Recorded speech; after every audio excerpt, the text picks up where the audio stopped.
2021 Oscars are coming up fairly soon, and with that said, it's time to dive in and rank all 8 Best Picture nominees from this year's Oscars, from worst to best. Now, overall, I very much enjoyed each and every one of these films, but it gives me a reason to kind of dive back in and discuss each and every one of them because I just love movies, and if you do too, then this is the channel for you guys. Make sure to comment down below your ranking, and do understand, guys, this is not the way that I would predict it. I do have a prediction video coming out later this month with a great cast of people talking about their predictions as well, so I hope you're able to tune in for that, guys. But without further ado, let's dive into it right now. Ryan Little. Coming up at my number 8, it's David Fincher's Mank. Now, for me, I thoroughly enjoyed Mank. I think on a technical level, this is his best film yet. And honestly, it's kind of a masterpiece in that type of light. When you look at a technical, it's completely recreated that era of Hollywood to such a stance. The performances are spectacular. Amanda Seyfried in here honestly would probably be my choice for Best Supporting Actress. I think she's honestly incredible, and this is probably the best part about it all. And David Fincher's, his father's script, Jack Fincher's, is just immaculate. David Fincher's direction here is great. The whole entire thing, though, is it's a film that I never want to go back and rewatch. Like, it's not one that I've been clamoring to go back and rewatch, where, like, a majority of the ones on this list I've probably seen twice or more. And when it comes down to this again, it's my ranking. I need to decide. Mank isn't a technical achievement, and probably out of all these movies, it's probably one of the best technically made movies. But when it comes down to rewatchability, this one kind of sadly falters a little bit for that. Takes me to my number 7, which is The Trial of the Chicago 7. The whole world is watching, and I absolutely loved this movie when it first came out. I still love it. But, you know, when it comes down to the other ones on this list, I like the more different, unique, the type of ones that typically aren't the ones that win Best Picture. The Trial of the Chicago 7 is a safe choice if it is to win. And I'm not even predicting that it's going to win. I don't think it will. But it's one that I enjoy. But it's also only one that I've seen once. The cast here is phenomenal. Each and every person giving a standout performance in such a different light. Rylance is great. Abdul Mateen is incredible as well. Whether you look at Sacha Baron Cohen, who is also immaculate and perfect inside this role. For me, what really hinders here is probably the ending of the entire film. It feels a little bit cookie cutter, and I wish it would have just kind of gone a little bit of the extra mile. And certain characters, while it's such a big trial, there are certain characters that I wish they would have dove into a little bit stronger, especially Abdul Mateen. I feel like his character was so prevalent in the beginning, and given, yes, this is based on a true story, but I would have rather followed that storyline than anything else, because I think that was some of the strongest material in the movie. And at my number 6 is The Sound of Metal. This is a movie that I cannot emphasize enough for everyone to go and check out. This is a film that stars, of course, Riz Ahmed, who absolutely has always been a standout star for me, and I've always fallen in love with his character and really much his performances, but finally he's getting that limelight. He's nominated for a Best Actor. He completely deserves that, and playing a drummer who, yes, you need to hear all the sound, but imagine you start to go deaf. You are losing the one thing that you feel is your purpose in this world. Sound of Metal grabs this and really runs with it. Now, this film is long. I think the pacing is a little bit stagnant towards the middle of the film, but besides that, Sound of Metal is an absolute die-hard must-see movie, and pretty much this film and Up are all ones that I've seen multiple times and would thoroughly, I mean, I pretty much tell you go see any of these movies, but Sound of Metal and Going Up, these are the ones that you have to see.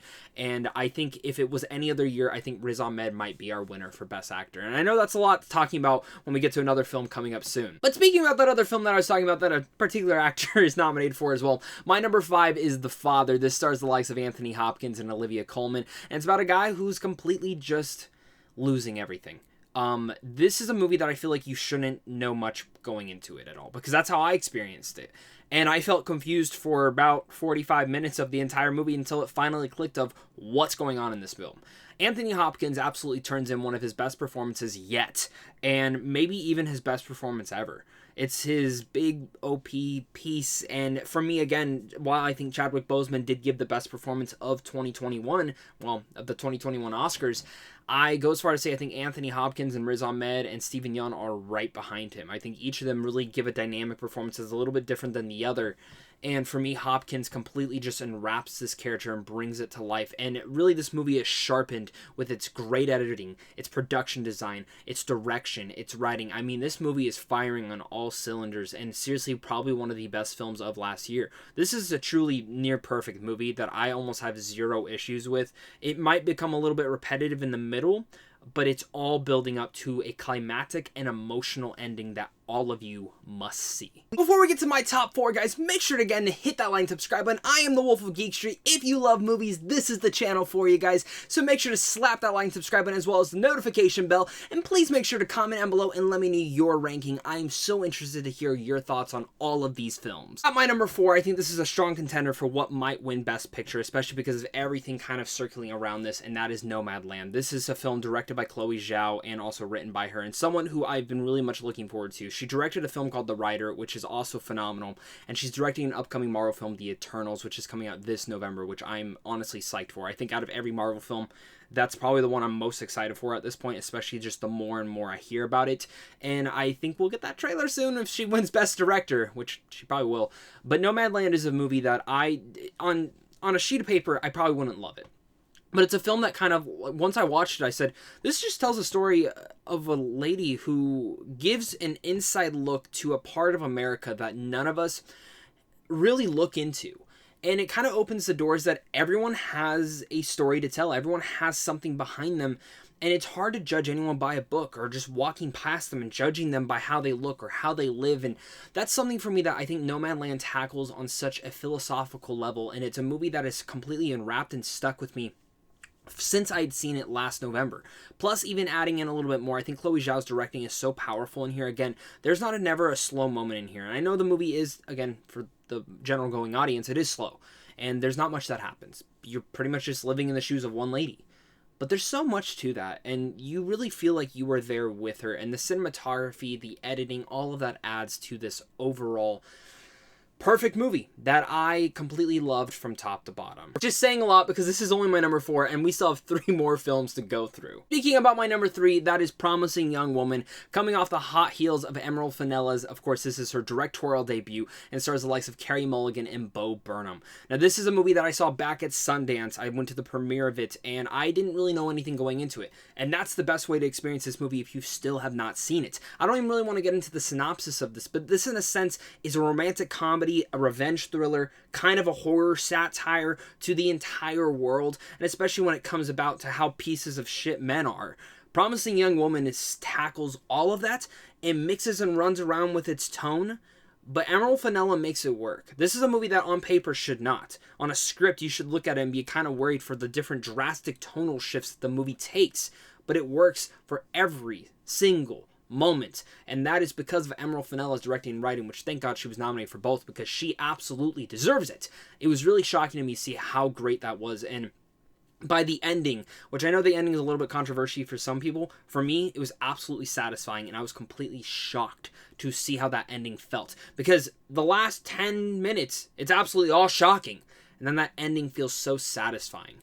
Carey Mulligan should win Best Actress this year. I think she's one of the strongest performances. I mean, there's so many strong performances this year, but for me, I think this is the one true in time thing that she is one of the most underrated actresses working in Hollywood. I've been saying that forever and ever, and I'm so happy that she finally gets her credit where credit is due. And Bo Burnham's pretty underrated in here as well.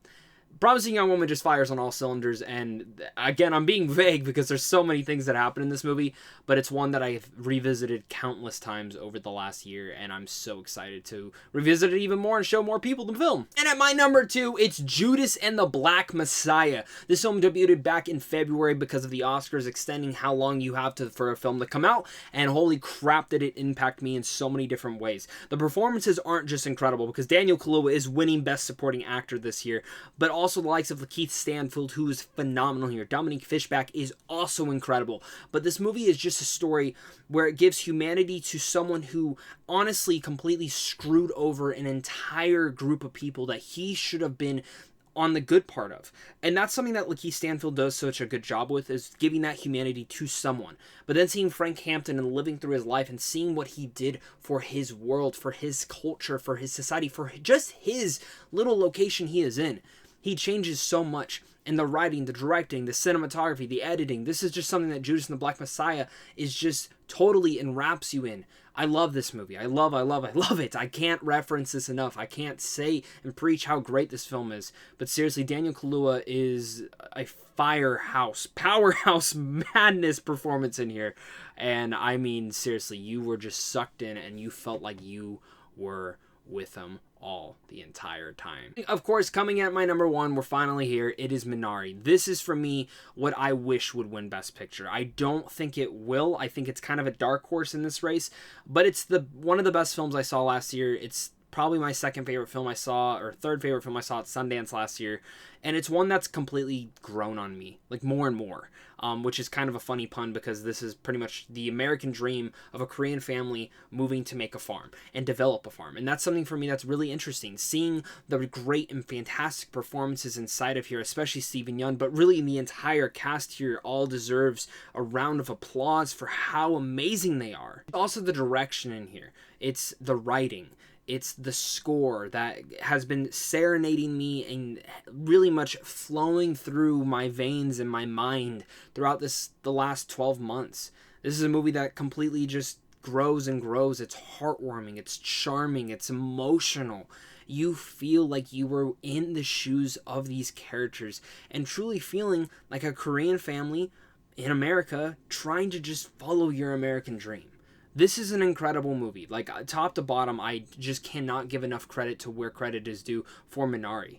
And every single person I kind of wish would have been nominated. It would have been really cool to see Alan S. Kim be nominated too, because I think he is pretty much the big heart and soul of it. And especially his relationship with Yoo Jung-yeon.